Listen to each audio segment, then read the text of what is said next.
Роль Армении в открытии коммуникации, она очень важна, в том смысле, что в Армении в особенности ключевое расположение между Азербайджаном и Турцией. И вот коммуникации, которые идут из Азербайджана в Турцию, наоборот, они самые оптимальные маршруты, они пролегают через территорию Армении. Но за годы конфликта понятно, что выстраивались разные новые маршруты, в том числе обходящие Армению.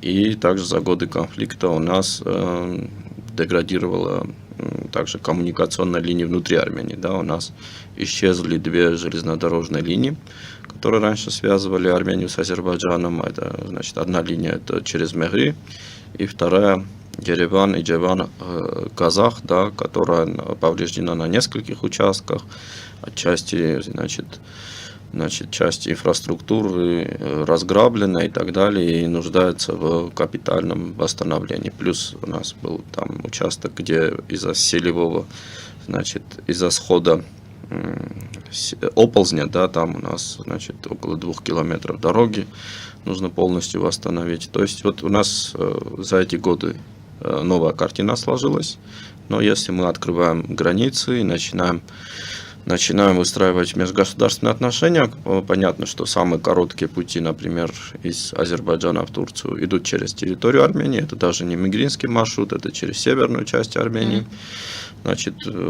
Самый короткий путь из Ирана к портам Черного моря в Грузии, например, тоже через Армению. Это через железную дорогу Нахичевань.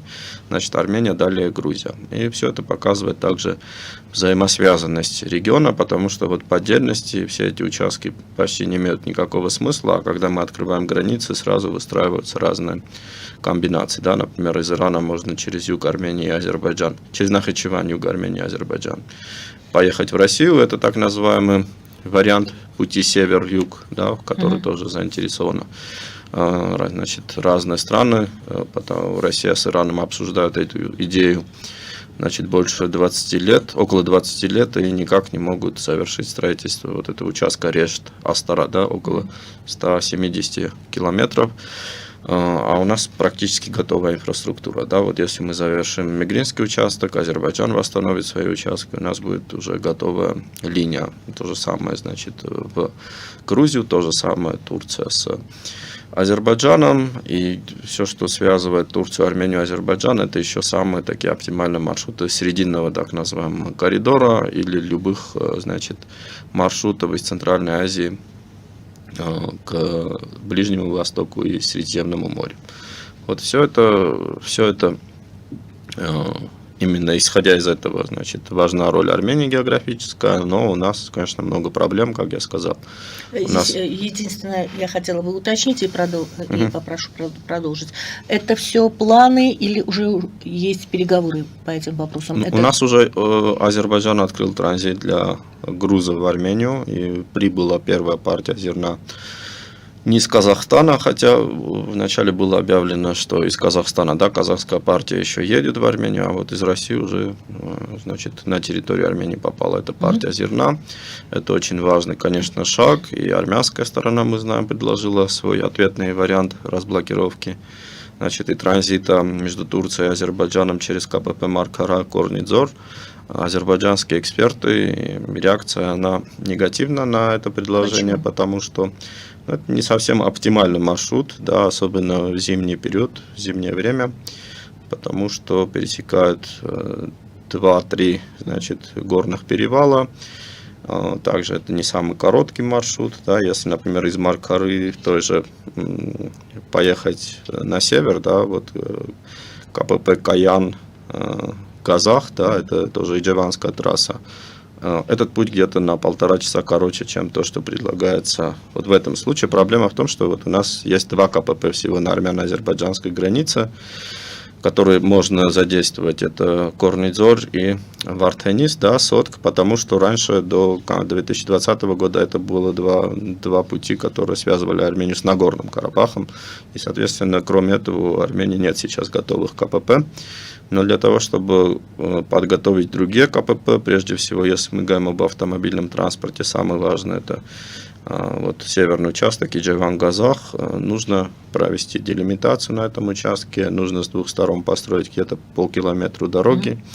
И, конечно, это в принципе немного, это очень мало, и можно начать какие-то перевозки. На армяно-турецкой границе, если открыть Ахурик до Гукапы, это, то есть Гюмри-Карс, да, автомобильная трасса, в будущем также железная дорога, там тоже несколько километров буквально восстановить, и у нас будут уже готовые коммуникации. Но пока у нас это не готово, и это тоже больше политический, да, вопрос, потому что без согласования этих решений, особенно в случае с Азербайджаном, понятно, что ничего односторонне мы не можем. Просто построить дорогу или определить, где будет стоять это КПП и так далее, и так далее. В эти годы у Грузии сформировалась монополия, то есть она пользуется монополией на транзит грузов из Азербайджана в Турцию, на транзит из Армении в Россию, из Армении в Европу.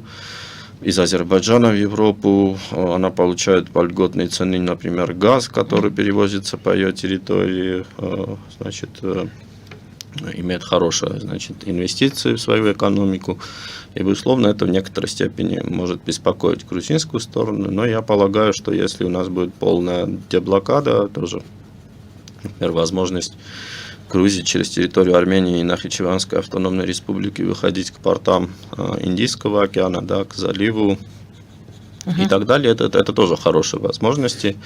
Плюс этим, скорее всего, будет пользоваться также Россия и опять отчасти через территорию Грузии.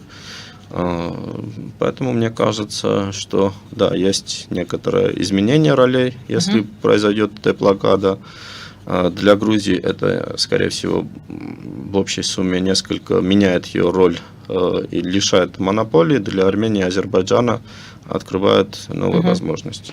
Алиев говорил об историческом периоде. Он говорил, что вот если открыть карты периода Российской империи, там можно увидеть озеро Кёйча, он назвал, но это современное азербайджанское произношение.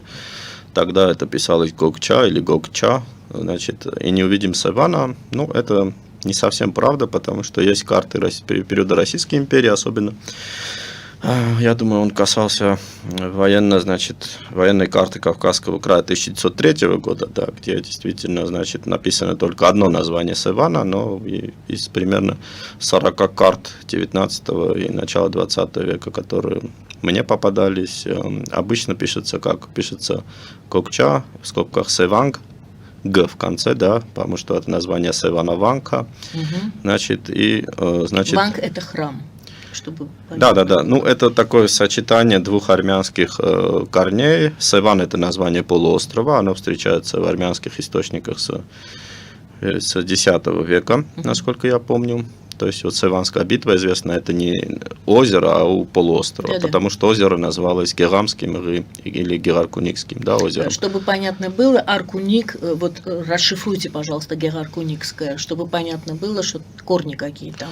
Ну, там, скорее всего, там важен первый корень, потому что вот это Герам, это, значит, один из легендарных потомков Хайка и, соответственно, основатель также Сюника, да, потому что вот считается, что Герам переселился в бассейн Севана, оттуда, значит, Сисак, его отпрыск, распространился дальше на юг и считается, ну, поскольку Севанский бассейн в античности входил в состав Сюника и в раннее Средневековье, сейчас это немножко странно, да, в 50 километрах от Еревана был Сюник, не так далеко, как сейчас, да, но вот, значит, историческое название озера Герамское. Гераркуник – это очень тоже старый топоним, и надо сказать, что в грузинских источниках средневековых озеро тоже называется Гераркуникским. Ну, там Л вместо Г, потому что в древнеармянском тоже он звучал как Л. Ну, в общем, можно уйти далеко в историю, но на самом деле, как я отметил, на большинстве карт отмечено все-таки два названия, то есть Гокча и Севан, Севанга. И можно просто открыть эти карты, посмотреть. Зачем Алиеву нужно делать такие заявления? Мне кажется, что, во-первых, это было действительно, в Армении я знаю, что это многим не нравится, но это было 80-летие Академии. Здесь он давал какие-то дидактические наставления, не только про Севан. Например, у Алиева было выступление обширное про азербайджанский язык и влияние иностранных слов.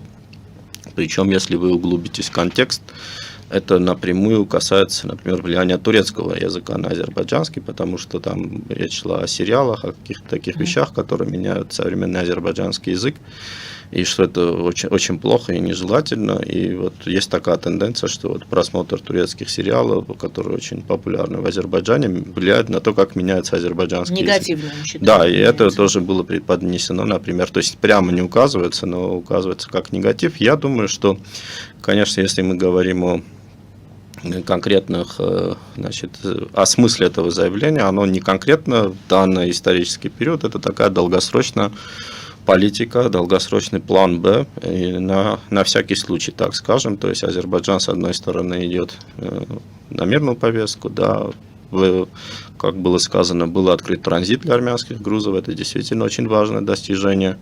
Мы видим прогресс в целом и готовность азербайджанской стороны предпринимать какие-то шаги, которые демонстрируют добрую волю, как минимум, вот в этом мирном процессе, но при этом сохраняется также вот это план Б, и политика кнута и пряника, она в данном случае хорошо очень проявляется.